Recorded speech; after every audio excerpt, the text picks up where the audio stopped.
Prefacio.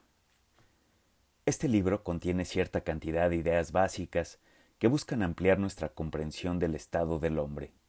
Asumo, por lo tanto, que los lectores admiten que todavía tienen algo que aprender sobre este tema. Y no estoy haciendo una broma.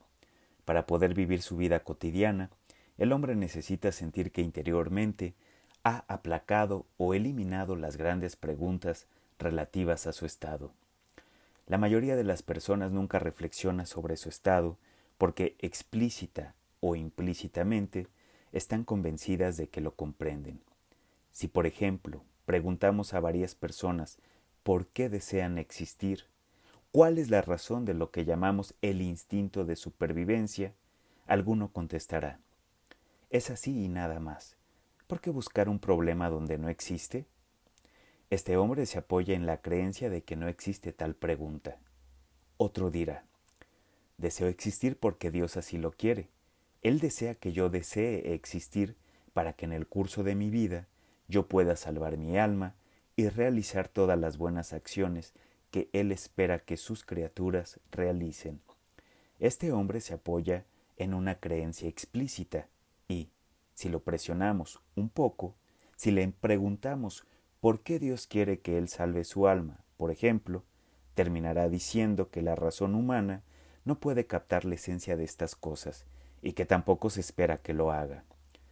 Al decir esto se asemeja al agnóstico, quien contestaría que el sabio debe renunciar al conocimiento de la realidad última y que, después de todo, a pesar de esta ignorancia, la vida no es tan desagradable.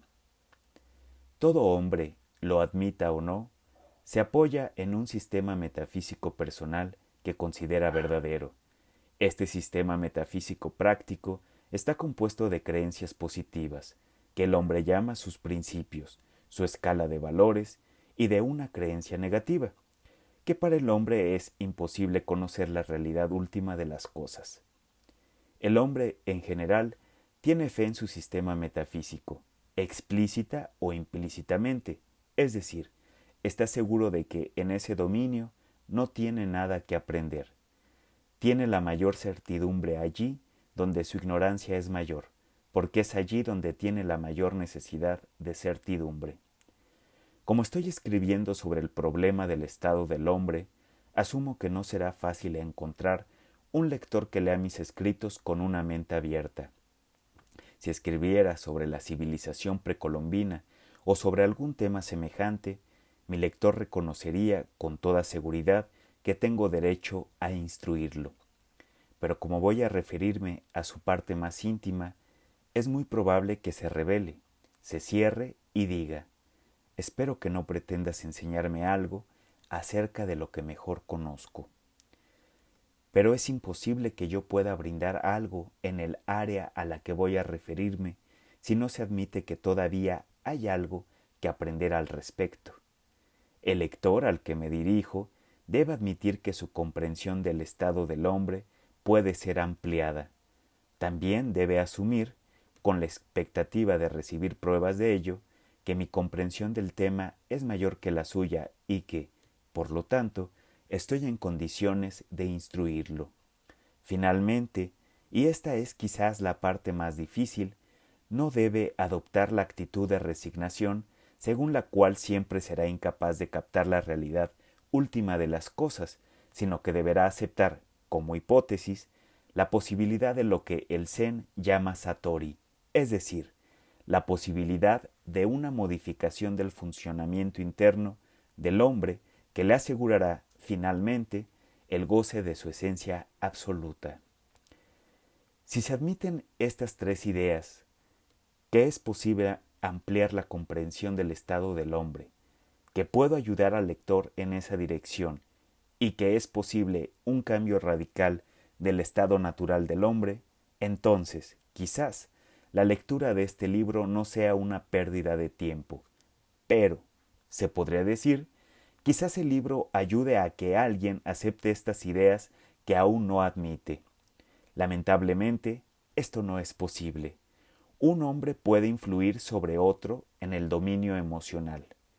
Puede inducir en él diversos sentimientos y evocar en él ideas a partir de esos sentimientos, pero no puede influir sobre él en el dominio del intelecto puro, único dominio en el que actualmente gozamos de libertad.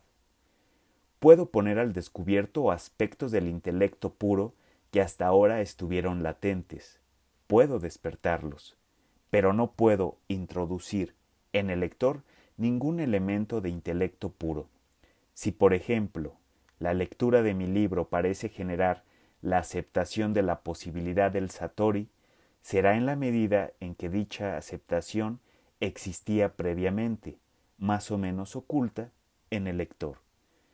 Para que la lectura de este libro pueda ayudar, no es imprescindible admitir con total claridad y convicción las tres ideas mencionadas, aunque sí es necesario admitirlas al menos en cierto grado, pero, por sobre todo, es necesario evitar una actitud hostil a priori.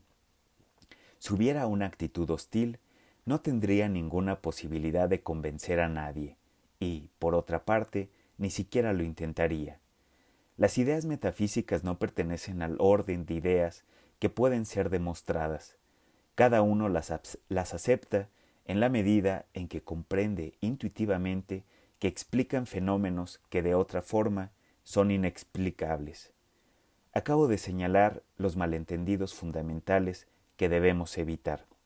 Sin embargo, hay varios malentendidos de menor importancia que consideraremos a continuación.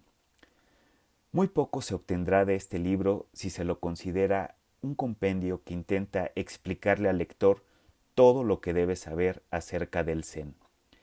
En realidad, es imposible concebir un tratamiento vulgar de estos temas. Ningún libro puede ofrecer una rápida iniciación al Zen. Por otra parte, mi libro está dirigido a aquellos que ya conocen bastante la metafísica oriental, que han leído lo esencial en relación con el tema y buscan una comprensión que se adapte al modo de reflexión occidental. Mi supuesto lector debería haber leído particularmente The Zen Doctrine of No Mind del Dr.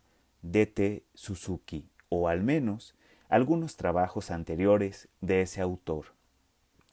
No pretendo exponer de acuerdo con la ortodoxia Zen. Las ideas que expreso en este libro se me han presentado al tratar de exponer la perspectiva del Zen tal como la he comprendido. Por otra parte, es imposible hablar de ortodoxia en este caso, ya que en el Zen no hay nada sistematizado. El Zen compara toda enseñanza con un dedo que señala la luna y nos advierte incesantemente que no debemos poner el acento en la realidad del dedo, que solo es un medio y que, en sí mismo, carece de importancia. Tampoco me considero un adepto del Zen. El Zen no es una iglesia a la que se pueda o no pertenecer. Es un punto de vista universal, accesible a todos. No es un partido al cual se pueda uno afiliar y al cual se deba lealtad. En mi búsqueda de la verdad, puedo nutrirme de la perspectiva Zen sin necesidad de vestirme, verdadera o metafóricamente, con ropajes chinos o japoneses. En el dominio del pensamiento puro, los rótulos desaparecen y deja de existir el dilema entre Oriente y Occidente. Soy occidental porque tengo una manera de pensar occidental, pero esto no me impide conocer el plano intelectual de los orientales y nutrirme de la comprensión del estado del hombre en general que ellos poseen. No necesito quemar los evangelios para leer a Huineng. He escrito este libro en la forma en que lo he escrito, justamente porque tengo una manera de pensar occidental. El Zen, como dice el Dr. Suzuki, detesta toda clase de intelectualidad. Los maestros Zen no hacen disertaciones para responder a las preguntas. A menudo responden con una frase desconcertante o guardando silencio o repitiendo la pregunta formulada o golpeando con su bastón. Pero parece que con el fin de iluminar a un occidental, las disertaciones son, dentro de cierta medida estrictamente limitada, necesarias. Sin duda, la perspectiva real, última, no puede ser expresada en palabras, y el maestro podría hacerle daño al estudiante si permite que olvide que la cuestión es precisamente saltar la zanja que separa la verdad que puede ser expresada en palabras del conocimiento real. Pero el occidental necesita una explicación discursiva que lo lleve de la mano hasta el borde de la zanja. Por ejemplo, el Zen dice: no hay nada complicado que hacer. Es suficiente con mirar directamente la propia naturaleza. Personalmente, he tenido que reflexionar durante años antes de comenzar a ver cómo se puede aplicar esta idea práctica y concretamente en la vida interior. Y creo que muchos de mis hermanos occidentales se han encontrado con el mismo problema. El estilo de mi libro es, en cierto sentido, occidental. No obstante, difiere, por la misma naturaleza de la perspectiva zen, de la arquitectura estrictamente ordenada que apela a nuestra tendencia cartesiana. Cada párrafo tiene, por supuesto, una disposición lógica, pero no sucede lo mismo en relación con los capítulos como totalidad, o con el libro en su conjunto. Una y otra vez aparecen quiebres que interrumpen el plácido fluir de la lógica. Los capítulos están ordenados de cierta manera, pero sería lo mismo que estuvieran ordenados de cualquier otra forma. Ciertas frases de un capítulo, si se las considera en su sentido literal, parecerán contradecir frases de otros capítulos. El lector occidental debe estar advertido al respecto. Si lee esperando encontrar una demostración convincente, correctamente dirigida desde el principio hasta el fin, tratará de adaptar el libro a su manera preconcebida de pensar y, de ese modo, fracasará rápidamente y pronto abandonará la tarea. Esta dificultad depende, lo repito, de la naturaleza del Zen. En otras doctrinas, la perspectiva implica cierto enfoque invariable. Si observo un objeto complejo, siempre desde el mismo ángulo, percibo una imagen proyectada en mi retina de líneas y superficies que están en una relación regular. Pero el Zen no da importancia a la teoría como tal, al enfoque desde el que se encara el estudio de la realidad.